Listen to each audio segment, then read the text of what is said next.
Dijimos la semana antepasada, ¿verdad?, acerca de esto, que los milagros tenían como por objeto comprobar la verdad de la revelación divina. ¿Se entiende esto? Tenían por objeto, ¿qué? Revelar la verdad de la revelación divina en el cumplimiento de las profecías. Dice el Señor Jesucristo: la palabra que yo doy, que yo he dado, no es mía, sino me la ha dado mi Padre, ¿sí? El Señor Jesucristo, en cada momento de su ministerio, usó los milagros. Estoy haciendo una pequeña recapitulación, usó cada señal, cada prodigio para recalcar, reafirmar, o como dije aquí, comprobar la verdad de una revelación. Es decir, que no hubiese en absoluto duda de que la palabra de Jesús era palabra de Dios. Amén. Ese es el meollo de los milagros. Recordemos que Jesús, intrínsecamente él en sus atributos como Dios, ¿verdad?, tiene atributos comunicables, tiene atributos que es indudable que Jesús amaba, que Jesús se preocupaba por la gente, pero no por buena gente nada más hacía los milagros, ¿sí? Eso que tiene que quedar bien entendido. Sino era primordial la palabra que él decía, que se estaba dando cumplimiento ahí mismo en sus días de su ministerio terrenal, y que en adelante iba a quedar consignada en las Escrituras para beneficio y para edificación de la iglesia a través de los siglos, ¿se entiende? Y hoy nosotros y toda la iglesia alrededor del mundo estamos siendo edificados y fortalecidos por esas promesas que indubitablemente son verdaderas y fueron certificadas y validadas por todos y cada uno de los milagros que Jesús efectuó para decir: ahí está, es verdad, es cierto, ¿sí? La semana pasada hablamos de uno de los primeros milagros. ¿Se recuerdan cuál fue? ¿De quién? Del leproso, ¿verdad? E inmediatamente después sigue otro milagro, empieza una cascada de milagros fantástica, pero que en todo momento tenía una finalidad, como lo estamos aprendiendo. Vamos a abrir nuestra Biblia allá en Mateo capítulo 8.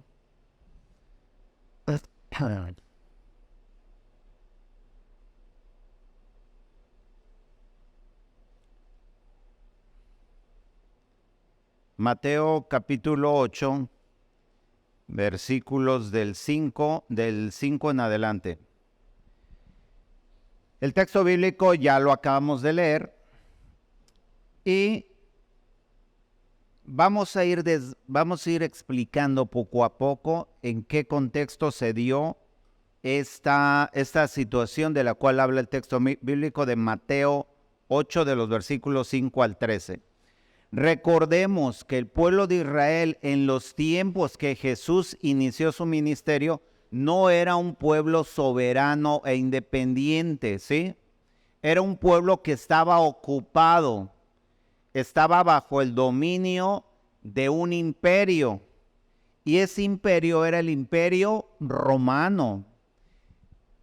Este imperio tenía por característica que no aplastaba a las naciones o los pueblos bajo los cuales llegaba y conquistaba, sino que les daba ciertas libertades y podían conservar su lengua, sus usos y sus costumbres, de tal manera que el pueblo de Israel, con la mirada siempre presente de las autoridades romanas, podían efectuar su vida social, su vida religiosa, y los soldados romanos siempre andaban por ahí, evitando que cualquier sublevación o intento de rebelarse contra el imperio prosperara, ¿sí? Entonces, en Jerusalén era común ver soldados, grupos de soldados. Al frente de cada grupo de soldados iba un capitán. Y este texto bíblico habla de un centurión romano. Este centurión romano era el jefe de un centenar de soldados. Todos los centuriones romanos estaban adiestrados y tenían un código militar sobre sus subordinados. Era una figura de autoridad, no era la máxima, pero era por lo menos sobre 100, cada uno de los 100 se cuadraba delante del centurión, de su jefe inmediato. El centurión a la vez pues también tenía, ¿verdad?, sobre él, indudablemente también figuras de autoridad.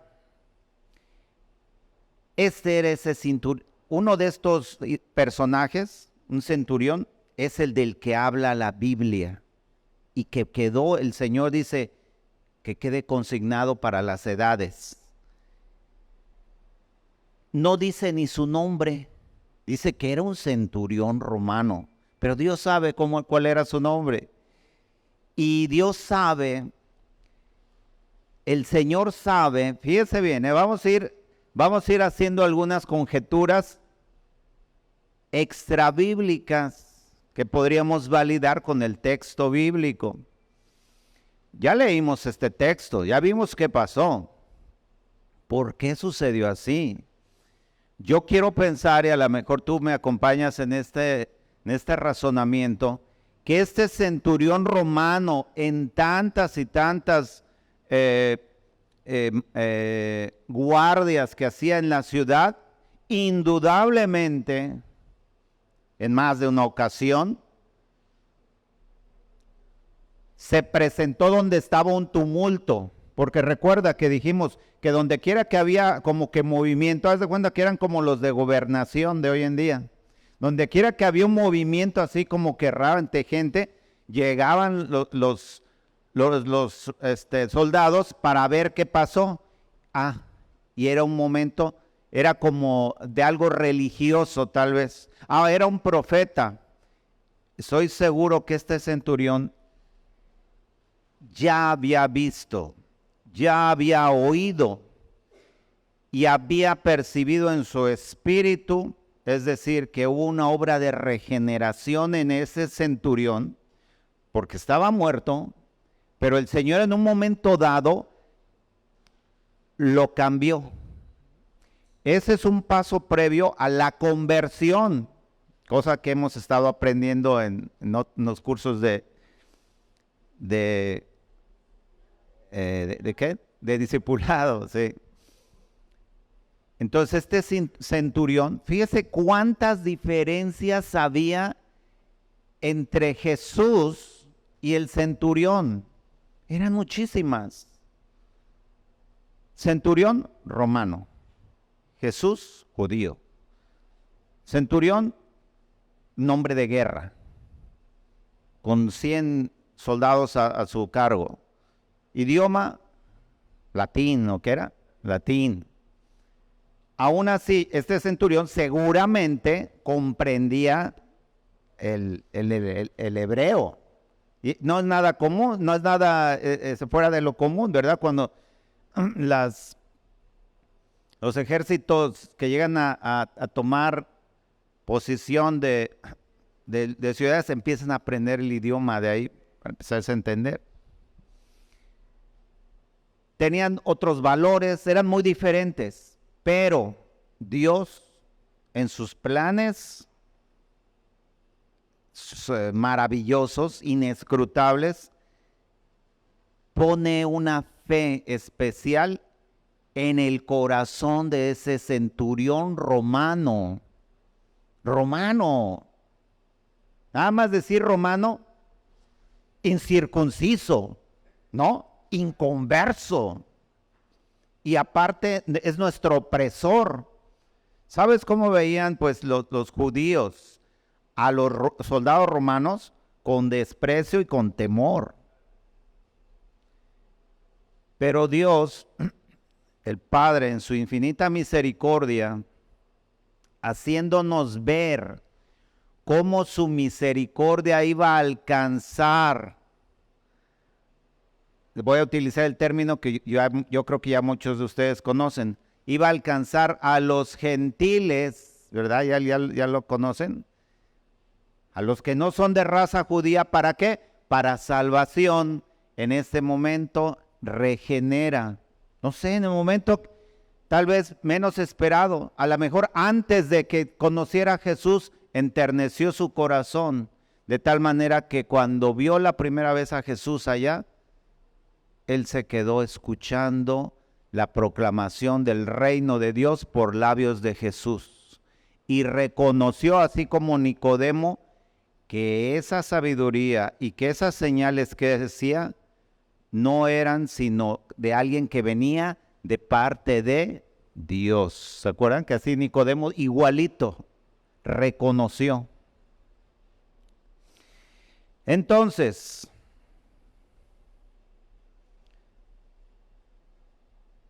entra Jesús a Capernaum, viene este centurión y el centurión trae una carga. Se puede entender que este centurión era una persona humilde, porque vino, teniendo ese grado de autoridad, vino a buscarle humildemente, no fue soberbio, pero también se puede percibir que le dolía a su prójimo, porque tenía un criado, el cual estaba enfermo.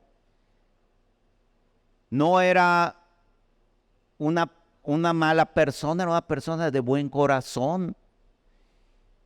Y dice, viniendo a Jesús: Señor, mi criado está postrado en casa, paralítico y gravemente atormentado. Y Jesús le dijo: yo iré y le sanaré. Y rápidamente respondiendo el centurión dice: Señor, no soy digno de que entres bajo mi techo. Solamente di la palabra y mi criado sanará. Esa era la fe que brotaba del corazón del centurión. No te molestes en ir a mi casa. Yo no soy digno. Al decir estas palabras, hermanos, el centurión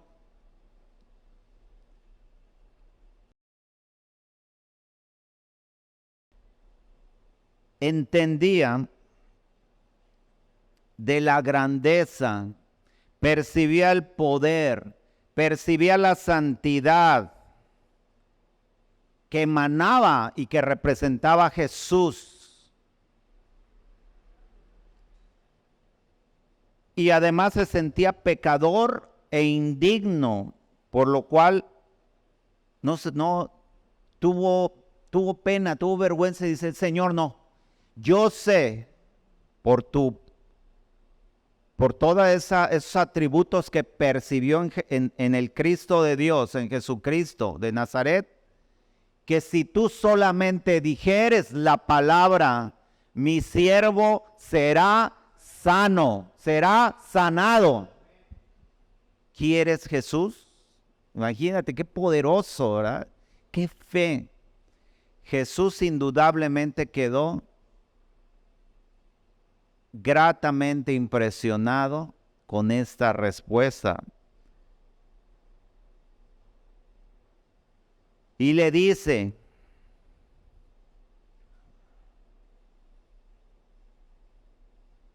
me voy a saltar hasta el 10, versículo 10. Al oírlo Jesús se maravilló y dijo a los que le seguían: de cierto os digo, que ni aún en Israel he hallado tanta fe. Y aquí viene una palabra muy especial. Ya ven cómo Jesús de pronto suelta la palabra profética, la suelta. Ahí él está hablando de una cosa, están que se está maravillando Jesús Pero inmediatamente, versículo 11, declara lo siguiente: y os digo que vendrán muchos del oriente y del occidente, y se sentarán con Abraham e Isaac y Jacob en el reino de los cielos, mas los hijos del reino serán echados a las tinieblas afuera, allí será el lloro y el crujir de dientes. En ese instante, probablemente, algunos de los seguidores de Jesús, de sus discípulos de Jesús, simplemente como que dicen, ¿what? O sea, ¿no? ¿Qué onda? Dicen, ¿qué habrá dicho el Señor? Que vendrán del oriente y el occidente muchos, o sea, de lejos, que eso quiere decir, de muy lejos vendrán. Y vendrán a sentarse con los patriarcas. O sea, como que con los, por decirlo, los representativos de los salvos, de los que van a estar en el reino de Dios imperecedero, eterno. Y esto, fíjate que me llevó a esto.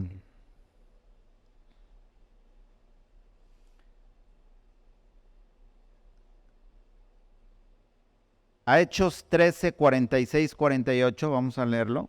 Ya es en el es en el libro de Hechos, Nuevo Testamento. ¿A qué se refiere esto? Que vendrán muchos del oriente y del occidente y se sentarán con Abraham e Isaac.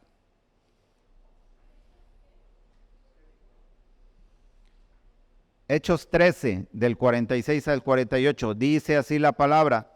Entonces, Pablo y Bernabé, hablando con denuedo, dijeron: a vosotros, le está hablando a los judíos, a la verdad era necesario que se os hablase primero la palabra de Dios. ¿Fue cierto esto o no? No dice la palabra, a los suyos vino y los suyos no le recibieron, mas a todos los que le recibieron, a los que creen en su nombre, les ha dado la potestad de ser llamados hijos de Dios. Y esto, ¿sabes de dónde vienen? Del oriente y del occidente, de todo el mundo. O sea, los gentiles. Y dice aquí la palabra: a vosotros, a la verdad era necesario que se os hablase primero la palabra de Dios. Mas puesto que la desecháis y no os juzgáis dignos de la vida eterna, he aquí, nos volvemos a los gentiles, declaraba Pablo aquí en este instante. O sea, cumpliendo la palabra, porque así nos ha mandado el Señor diciendo: te he puesto para luz de los gentiles, a fin de que seas para salvación hasta lo último de la tierra. Y los gentiles, oyendo esto, se regocijaban y glorificaban la palabra del Señor, y creyeron todos los que estaban ordenados para vida eterna. Amén, aleluya. Hermanos, esos gentiles somos nosotros. Los gentiles, aquellos en lo que el Señor declaró en este milagro: de cierto os digo que ni aun Israel he hallado tanta fe. Y os digo que vendrán muchos del oriente y del occidente. Nosotros estamos en uno de esos, hermanos. Hemos venido por la pura gracia de Dios y nos vamos a sentar con los príncipes, y nos estamos sentando con los príncipes de su pueblo. Aleluya. Ordenados para vida eterna, y glorificamos al Señor y nos glorificamos en su palabra y alabamos al Dios eterno y bueno, nuestro Padre. Amén. Entonces, este milagro sirve para recalcar este hecho, que la salvación es de Jehová nuestro Dios, que el Señor ciertamente amó a Israel, pero ahora en sus propósitos de salvación universales extiende desde la fundación del mundo, entendemos, su salvación a los gentiles, a los que no habrían de nacer de descendencia directa del pueblo de Israel. ¿Sabías tú ya esto? No nada más los israelitas que hoy en día se dicen, nosotros somos descendientes ya no, del pueblo de Israel. Somos judíos, tampoco. Es judío el que lo es judío de corazón. Dice la palabra de Dios, por la obra del Espíritu Santo y por la obra redentora de Jesucristo a favor nuestro. Gloria a Dios. Termina este milagro diciendo, mas los hijos del reino serán echados fuera a las tinieblas afuera. Es decir, lo que le está diciendo aquí, mas puesto que la desecháis y no os juzgáis dignos de la vida eterna, pues allá el Señor. Él es soberano. Dice versículo 13, entonces Jesús dijo al centurión, aquí concluye y termina ese milagro. Ve, y como creíste te sea hecho. De tal manera que su criado fue sanado en aquella misma hora. Caramba, qué hermoso, qué tremendo la confirmación de la palabra profética. Si te das cuenta, el enfoque del milagro no está en el milagro en sí. ¿Sí? Decir, ay, caray, se sanó. Sí, y ya no. Es la palabra que está implícita, que la salvación vendría, ¿verdad? De parte del Señor a toda la tierra, a los gentiles. Y eso a ti y a mí nos atañe porque nosotros somos ese pueblo escogido, que no éramos pueblo, pero que ahora somos pueblo. Que éramos del olivo silvestre, dice la palabra, pero que fuimos injertados en el buen olivo, ¿sí? Y ahora, ¿verdad? Tenemos un Padre, tenemos un Salvador, tenemos un destino, sabemos qué estamos haciendo aquí, sabemos a dónde vamos, no somos ignorantes, tenemos esa gran victoria en nuestra vida, que hemos de heredar el reino de Dios y que vamos a heredar la vida eterna. Estos milagros, hermanos, deben de reafirmar esa gran convicción en nuestra vida. ¿Y sabes qué va a hacer esta convicción? Va a hacer que de alguna manera tú estés. Dice un texto bíblico que cada día que pasamos, con eso termino, es como si estuviéramos en una batalla. Ciertamente tú sabes eso, ¿verdad? Que cada día, cuando sales no todavía ni sales pones un pie fuera de tu casa, cuando sabes que ya estamos en una batalla y que pocos perciben así, ¿verdad? Que es una batalla espiritual tremenda y que el mundo, que tu misma carne, el enemigo lo traemos muy cerca, y el enemigo, el diablo, van a atacar, van a querer debilitarnos, nos van a querer, nos atacan, y que tenemos una armadura. Dice la palabra de Dios que echemos mano de esa armadura. Nada más me voy a referir, dice, al yelmo de la salvación.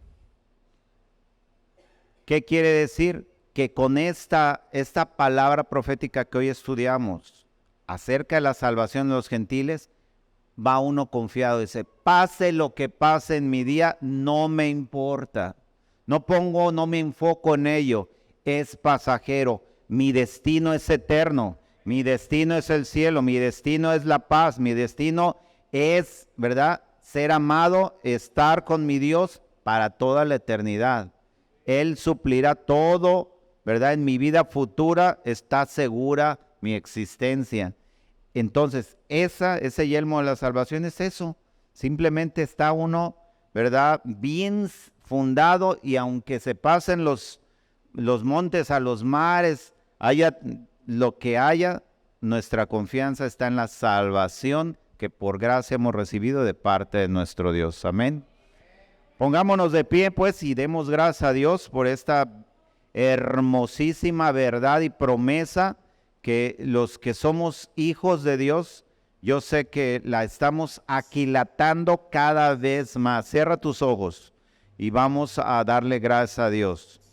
Amado Padre Celestial, te damos gracias, nuestro hermoso Dios, por Jesucristo, tu Hijo muy amado, nuestro Señor y Salvador, aquel al cual tú enviaste por ese gran amor que has tenido por nosotros.